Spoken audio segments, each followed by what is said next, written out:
In this section, we're going to discuss how prices move and who the players are behind it. When you understand how traders make prices move, then how you need to think to generate consistent results will start to become clear to you. Okay, where we're going now is that I think what I said when just before the break is that when you guys understand the nature of price movement and how any technical methodology that's based on a mathematical formula or a price pattern interacts with that movement, when you understand that relationship, how you need to think will become self-evident. Do you remember me saying that? Okay, this is the part that we're going into right now, okay? In other words, where you understand just exactly how prices move. Because what I found in doing these workshops over the years is that here I'm addressing a group of people who trade and who in many cases have traded for years. And if you ask somebody exactly how do prices get from one price to the next, they can't tell you. They don't know. They don't know how it happens. And maybe you guys are, I'm sure you guys aren't that group, but you know what we'll do? We'll go over it just as a refresher, okay? We'll do it as a kind of refresher. So, now actually I haven't addressed a group yet that there were very few people, or if anybody, could tell you exactly how prices move from one price level to the next. So for an example, 10, 9, 7, 6, 11. Okay, if the last reported price that you see on your screen of something is 10, how does it get to 11? They asked 12. What? They asked 12. Who's they? Market maker. The market maker asked 12, okay? Well, no. Well, okay, it's at 10. How does it get to 11? How does the price actually move to 11? More buyers. Well, more buyers, but that's true. But then again, when you what's that? Demand, okay. But when you look at 10, what you have is you have offers at 11 and you have bids at 9, right? Everybody understands that?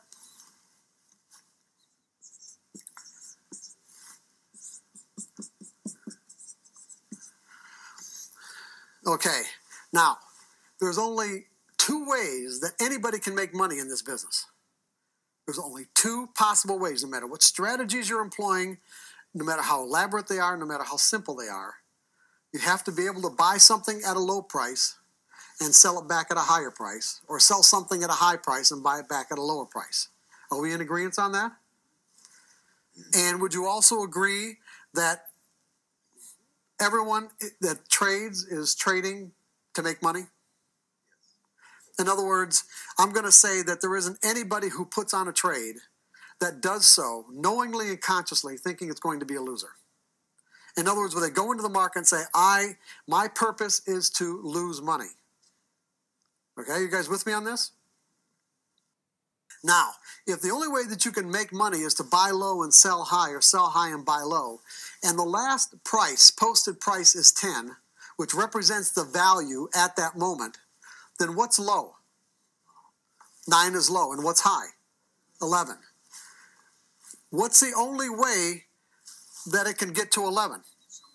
Somebody thinks 11 is a good price, meaning that they have to buy high relative to the last price, right? So for an example, so basically what this also means is that all the offers have to be taken out at 10, do they not?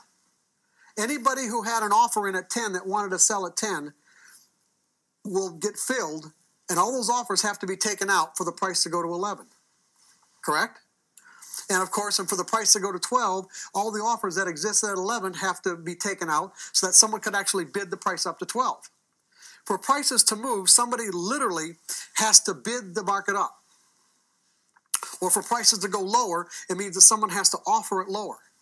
Now, if the only way that anyone can make money is to buy low and sell high and buy low, why in the world would anybody bid the market past the last posted price? Because he thinks he got a winner. Conviction, exactly. Conviction. In other words, what you have is a situation where on every trade that exists, there are two people on both sides of the trade. Even in stocks, there's even someone who's selling a stock, not like a commodity where in a futures contract or an options contract, there's two people on both sides of the trade. There's a buyer and there's a seller, and the next tick is going to make one of them a winner and one of them a loser, right off the bat. If you and I enter into a trade at 10, okay? We enter into a trade at 10. It means that you, in essence, if you're the seller, let's say you sold them at 10 and I bought them at 10. The next tick is going to make one of us a winner and one of us a loser. If the next tick is 9, the amount of money that flows into your account is coming directly out of mine. Are you guys with me on this? If the next tick is 11, the amount of money flowing into my account is coming directly out of your account. Okay? So basically what you have is you have two diametrically opposing beliefs entering into every single trade.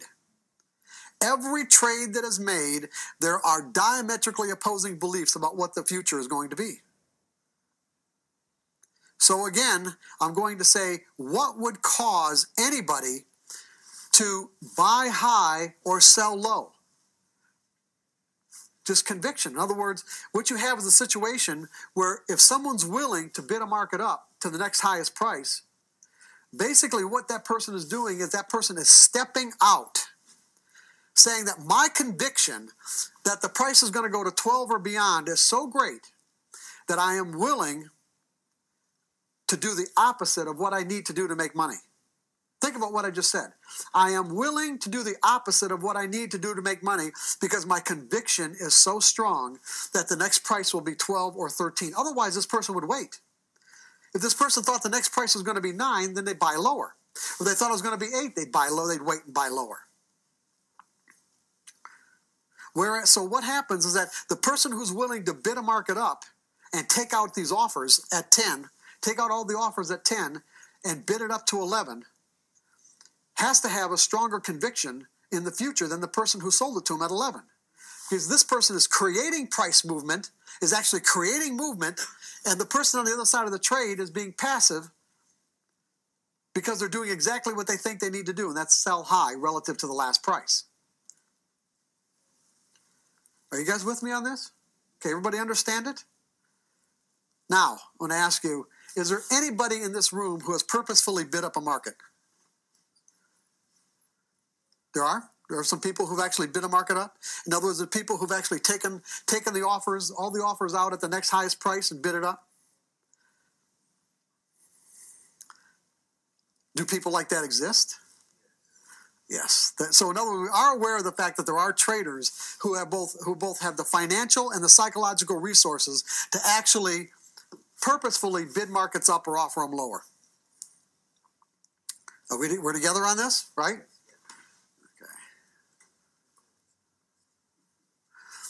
So basically what you have is that all price movement has to be a result of an imbalance in the degree of conviction between the traders who believe that prices are going up and those who believe that it's going down. That is the only way that prices move. It doesn't matter what the reasons are that people tell you about why they did what they did. Or it doesn't matter what the reasons that you hear on CNBC or whatever about where the market is and why it went the way that it went. Ultimately, it all boils down to an imbalance in conviction. That's the only way prices can move. Because the only way they can move is for someone to actually purposefully bid it up or offer it lower. And for them to do it, there has to be, like a sense of strength in terms of energy in their belief that the next tick is going to make them a winner.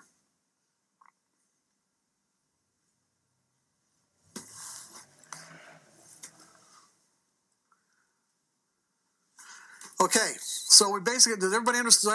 Everyone's with me on this. All price movement is a result of an imbalance in conviction between the buyers and the sellers. Every trade that's made, there's somebody on both sides of the trade that have diametrically opposing beliefs. You're always having, with every single trade, there's always a clash. There's always a clash in wills and a clash in belief in terms of what the next tick is going to be or what the future holds. We've got two people entering into, in a sense, an agreement by making a trade, but both of those people have diametrically opposing expectations of the future. And one of them is willing to say, hey, you know what? My expectation is so great, is so strong, that I am actually willing to do the opposite of what I need to do to make money and bid a market up. Now, there are traders who will do that. I call them dynamic traders. They are the people that have, like I said, both the financial and the psychological resources to actually bid markets up. What the typical, and what I'm going to call everyone else, passive technical traders, okay, they've got dynamic traders and passive technical traders. What the typical passive technical trader doesn't really, I'd say, really not aware of or think about is the fact that the only way that they will find themselves in a winning trade is by the actions of the people who are willing to bid a market up and offer it lower. That's the only way that it happens. In other words, when you and I get into a trade, and I am a passive technical trader, by the way. I'm not one of these dynamic guys. I don't bid markets up and offer them lower. Okay? That when you and I get into a trade at this price right here, let's say we bought at 7, we're buyers at 7. What are we really saying when we get into that trade? Bottom line, what are we saying? Based on the dynamics of what I just explained. We're saying that I think that someone is going to come into the market after me and buy at a worse price than what I did. That has such a strong conviction that this market is going to go up, that person is actually willing to buy at a worse price than me, to buy at 8, to buy at 9, to buy at 10. Because if there isn't anybody else that comes into the market to take out all the offers at 8, take all the offers at 9, take out all the offers at 10, that market ain't going up. And I'm not going to be in a winning trade. You see, the implications are every single trade that we put on as passive technical traders, we are in fact obliged and dependent on other people who are willing to do something at a worse price than what we did it at. Or we won't be a winner. Are you guys following me on this? Is it starting to put the idea of trading into a different context? That in essence, what you're really trading is other people's perception of what is high and what is low? That any technical indicator, any price pattern that you might trade, any trade that you put on, you are basically trading other people's perceptions of what is high and what is low.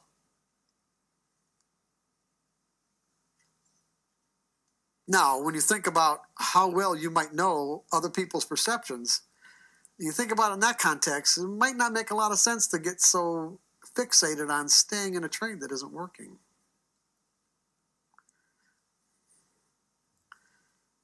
It might be a little easier to put in a stop. And to say, hey, you know what?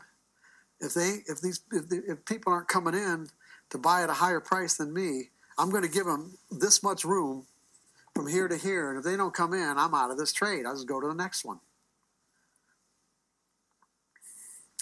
Because that's basically what you're doing as a trader. You are completely dependent on other traders to make you a winner. Now, who are these dynamic traders? Who are the people that are going to do this and why? What? Hedge funds, okay? Money managers. In the commodities arena, do you guys really know how the futures markets even started in the first place? Or why they even exist? I know people probably exist because they're on the screen and it's part of the platform, but there's actually a legitimate economic purpose for these things. And when you get to the when you understand the underlying reason for these markets, you'll understand why they trade the way that they do and why prices move the way that they do. For an example, what happened in the past is that, for an example, if you had a farmer who planted their corn in the spring and harvested the corn in the fall, what they were dependent on, of course, was a lot of different factors that they had no control of. One of them being the weather, and one of them being how much other corn was planted out throughout the country, and how much of that corn would end up in the market in the fall in relationship to what the demand was. So if there was a lot of corn and let's say the demand remained relatively constant, the price of the corn would go down and the farmer would lose money. If there wasn't a lot of corn and demand would remain constant, the price would go up. If there wasn't a lot of corn and for some reason demand was really high, and the price would go up even further. So what you had is a situation where there was a great deal of economic risk in being a farmer or being anybody that manufactured anything or dug stuff out of the ground like gold or silver or manufactured electric motors that needed copper or whatever goes into all the products that we use. So what evolved was a situation where the farmer and the manufacturer, let's say of bread that needed the flour, they would enter into what was called a forward agreement, meaning that they both wanted the economic risk taken out of their business. They both wanted to be able to make a profit. They both wanted, to be able to have some sense of certainty as to what prices might be at some point in the future. So, for example, if I'm a farmer and it costs me $4 a bushel to plant my corn and bring it to harvest or bring it to market, then for me to make some money, I want at least $5 a bushel, right? And if I'm the guy on the other end of that trade or the other end of that transaction that wants to buy that corn in the fall or wheat or whatever, and I want to know exactly how much I'm going to have to pay for it. So what ends up happening is that if, let's say, it's April or it's March, and the price of corn is $4 a bushel, you enter into a forward agreement with the end user, and they say, hey, you know what? I will deliver $1 million or 1 million bushels of corn or 100,000 bushels of corn at say $4.50 a bushel or whatever price they agree on, or $5 a bushel, regardless of what the price of corn is in the fall. So if the price of corn in the fall happens to be $3 a bushel because there's so much demand, or because there's so much corn and very little demand, then the farmer actually still got his price at, let's say, $5 a bushel, but the manufacturer ended up having to pay $2 a bushel more than what he would have if he had waited and just bought his corn on the open market in the fall. So in that sense, he seemed to lose on that transaction. But then the next year, what ends up happening is that there's very little corn, or there's more demand than what there is corn, and the price of corn ends up being $7 a bushel, and the farmer would have made the $7 had he not entered into a forward agreement. But what ends up happening is he still made his $1 a bushel profit, and the end user ended up saving himself $2 a bushel. So over the years, all this evens out. Well, so then what happened then is that exchanges, in other words, instead of these people individually entering into these transactions, exchanges were developed. So in other words, they had a central place to come to and make these transactions, like the Chicago Board of Trade, Chicago Mercantile Exchange. Well, what ended up happening is that with the advent of exchanges, what you had is a situation where there were people that were willing to take the other sides of these trades that had nothing to do with the actual process of making bread or growing wheat or corn. They were called speculators. And then that's when futures contracts, came into being. So what would happen is that if I'm a farmer, instead of me having to make the transaction directly with with someone who manufactures bread, I could go to the Chicago Board of Trade and sell my corn or wheat with a futures contract. And so if I'm selling it at $4 a bushel, and so that means I'm long corn. This is where the long and the short comes from. I am long cash. I'm long corn, and because I've got a crop in the ground. And so if I sell it at $4 a bushel on a futures contract, I take the equivalent number of futures contracts. And so if the price of corn goes down, or let's say the price of corn goes up, I've already locked in, well, I'm going to sell it $5, but I've locked in my $1 bushel profit. So if the price of corn goes up, what I've done is I'm short futures. I'm short the actual futures contract. I'm long the corn. So I'm going to lose money on my futures contract, because as the price goes up, I'm losing money, but I'm making money on my cash. So I'm making the equivalent amount of money on my cash as what I'm losing on my futures. So in any case, it doesn't matter what the market does. The market could go up, the market can go down. I've locked in my $1 per bushel profit. And the person on the other side of that trade, the speculator, if, of course, the market goes up, then the speculator is the one that makes that $2 a bushel profit if it goes up to $7 a bushel. Okay? You guys with me on all this? If the price, of course, if the price of it goes down, then I'm losing money. I'm losing money on my cash crop, but I'm making money on my futures contract. And the speculator on the other side of the contract is losing money because the market's going down. In other words, the speculator is just one-sided. The farmer is two-sided. He is hedged. That's what's called a hedge. Now, what's interesting about all this is that as these markets evolved, you will find that the farmers don't trade against each other, or the grain elevators, or the people the commercials who actually are involved with the production and manufacture of anything. They don't take the other side of each other's trades. What they do is they want speculators to take the other sides of their trades. In other words, if I'm a commercial grain elevator, I'm not going to be another commercial grain elevator is not going to be taking the other side of my trade because we're both going to be doing the same thing. Okay, if I'm a farmer and I'm going to sell my wheat or sell my corn, the farmer down the street who also trades isn't going to be taking the other side of my trades. What commercials and hedgers and fund managers and all the people who are really, let's say, professionals, they have become very, very sophisticated at finding ways of drawing the general public into taking the other sides of their trades. Meaning, and the point that I'm making here, is that they will purposefully do things that will draw the typical general public, let's say the general public, into the other side of their trades, when in fact what they want to do is the exact opposite.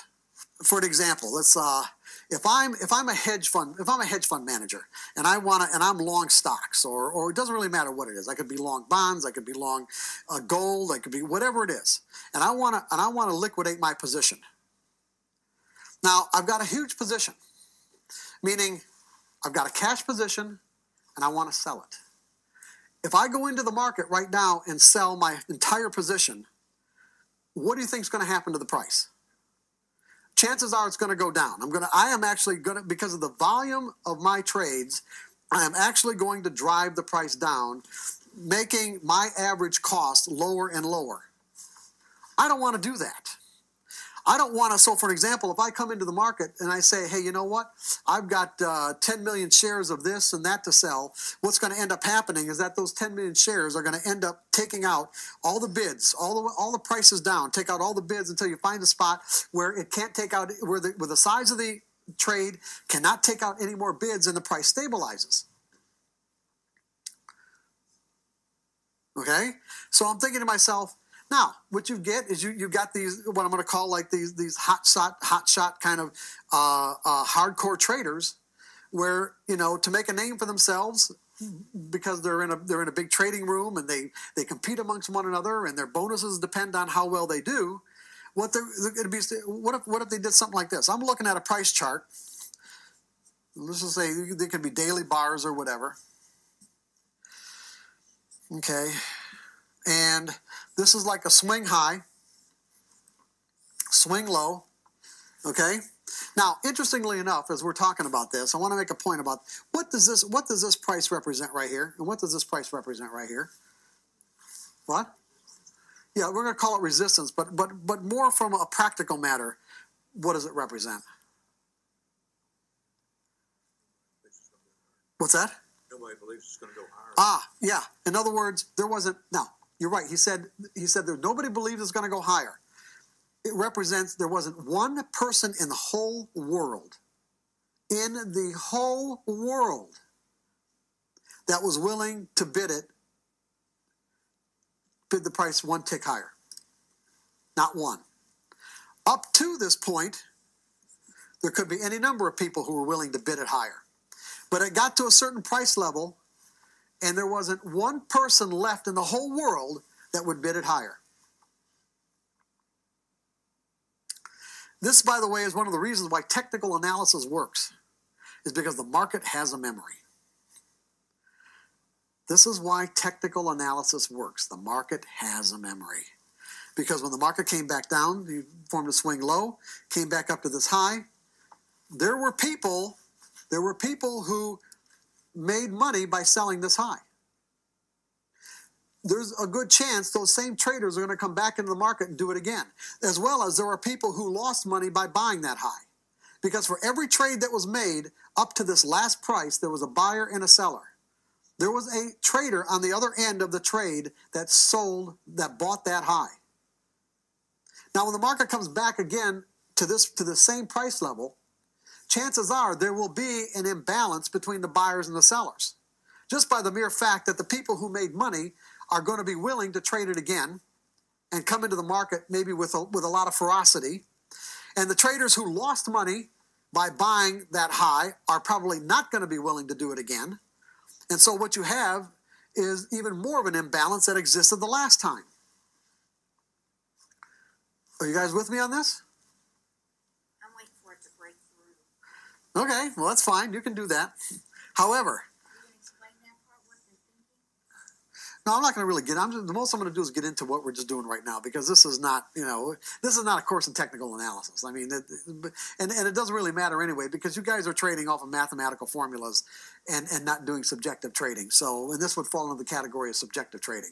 Subjective trading also is the equivalent to like who watches Texas Hold'em tournaments like on TV? Anybody? Come on, give me more of a show of. So you've got categories of development where initially people when they play Texas Hold'em, you play your cards, and then you get good enough at playing your cards. What you start doing is playing the people, and you get good enough, you get so good that you don't even have to play your cards. You don't have to look at your cards; you just play the person. That's the equivalent to subjective trading. Okay, what you're doing is you're using a process of deductive reasoning to determine who's thinking what and what they're likely to do. Okay. And the only reason I'm giving you all this information and making this point is so that you understand with no uncertain terms that there is a whole category of traders out there, people out there, traders, people who have both the financial and the psychological resources to bid markets up and offer them lower. And what's the point that I'm making? The point that I'm making is that any particular technical methodology that you use to determine a pattern is present that gives you a higher probability of one thing happening over another, until you can get into the minds of the people who actually move prices, you will never know for sure what's going to happen next. The only people that know for sure are the people who are willing to do it. And that's what you got to burn that in your brain. You will never know for sure what's going to happen next, unless you can read the minds of the people who are going to do it. And there are people who will do it. And they do it all the time. That's the only way you end up in a winning trade. Most of the time when you end up in a winning trade is because of what these other dynamic traders are doing. So to convince you that there are people who are willing to do this, if I'm a hedge fund manager and I've got to unload a huge position and the market happens to be sitting right here in relative to this chart pattern, how might I maximize my profits? What might I do? Now remember, I've got to sell. I'm going to be a seller. But what might I do to make sure that I get the best price? What? Drive it up and sell. Yeah, drive it up. In other words, I will do the opposite of what I want to do to get a better price. And I will drive it up. But how much risk am I taking by doing that?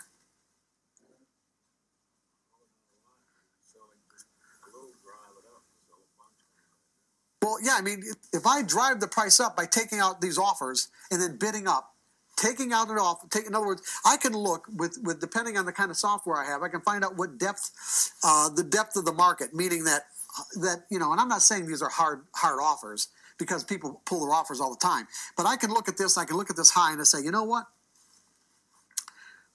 How much money might it take for me to drive the market from here to just past these highs right here? How many offers do I have to take out to do it? Just tally it up and see if you want to spend the money. Because in essence, how much risk are you actually taking? See, by driving it up, what you're doing is you're increasing the asset value of your portfolio. So in that sense, you're not taking any risk. You're actually making money. If I continue to drive the price up, I am actually making the trades that I made down here winners. Every tick that I drive the price up, I'm making myself a winner on the trades that I made at lower prices. To actually drive a price up because you are making yourself a winner at the prices that, what you bought at lower prices.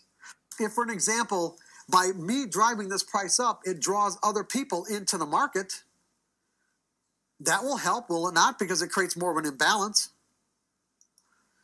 Now, that's the real thing. What I want to do is I want to get more buyers into the market. And the reason why I want to get more buyers into the market is so somebody is there to take the other side of my sell orders. Because that's ultimately what I'm doing here. What I'm doing is I want to sell. So what I'm doing is creating a bigger pool of orders to come into the market so I can sell into, so that my sell orders don't drive the price down. And so I will purposefully do the opposite of what I want to do, ultimately, with respect to my position. Now, the reason why I'm selling has nothing to do with this chart pattern. Absolutely nothing to do with the chart pattern itself. I'm just using the chart pattern as a means to maximize my profits. Now, what if I managed to drive it up to resistance? Chances are there's going to be a lot of sell orders coming in that I'm going to have to compete with.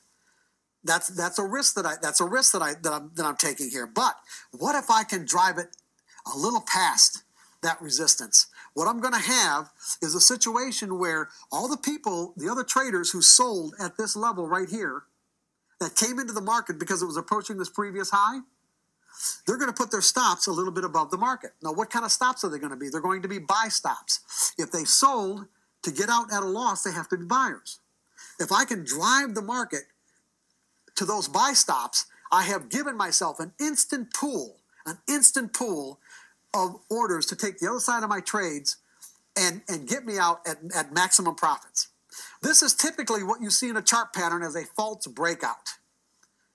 Because what will end up happening is that as soon as my order hits the market, it's so large, and then because there really weren't that many other traders that were willing to continue to bid the market up, what it'll do is it'll take out all the bids and then drive the price right down. That's called a false breakout. It's being done at different time frames all of the time.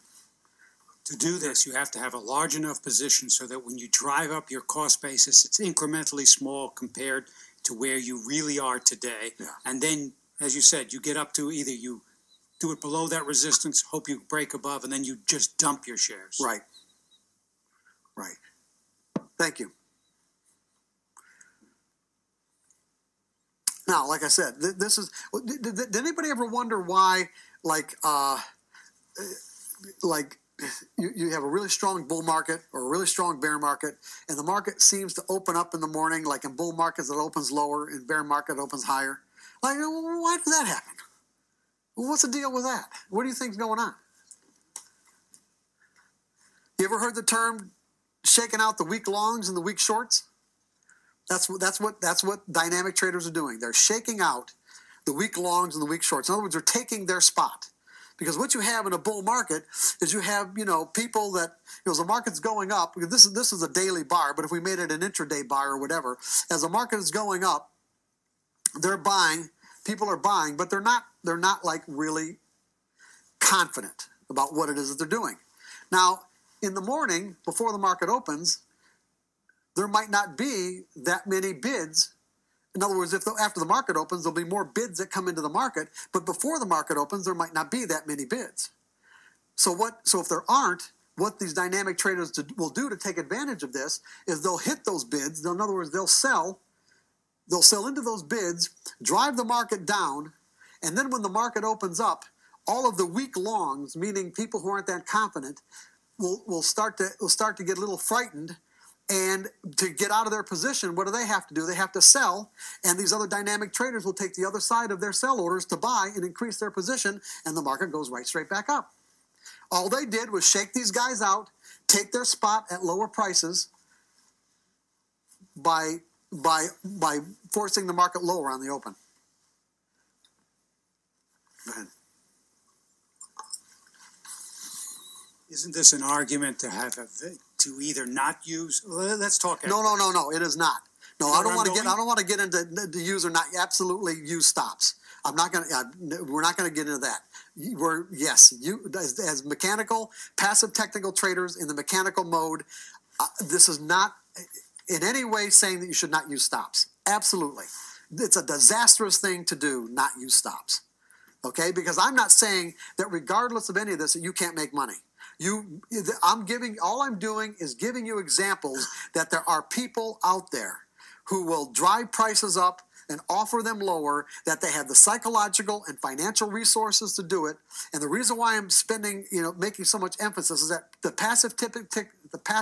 typical passive technical trader would never conceive of actually bidding a market up. And so as a result, it's very difficult for you to think that anyone else can do it either. When the reality is that's the only way, in many cases, you're going to make money. And so the point that I'm making is that you're trading off of a mathematical formula. Literally, and this mathematical formula, what technical analysis does is it gets into the collective mind of the market. In other words, every tick, every uptick and every downtick is information. That information is accumulated and mathematical principles are applied to it. There are actual patterns that emerge, that repeat themselves over and over and over again, that you can identify with mathematical formulas or with these visual price patterns. If you would like to learn more about the price patterns, about the charts, about how to be profitable in trading stocks and options, visit marketcrash.money. Click right here, how to profit, and find out the 5 core fundamentals that helped me turn 12,000 to 466,000 in less than 7 hours trading options from my laptop. Discover the power of accelerations of trading options. Are you completely fed up with ordinary results? Then definitely visit marketcrash.money. Hit this big green button and take action now. Get the answers that you've been looking for.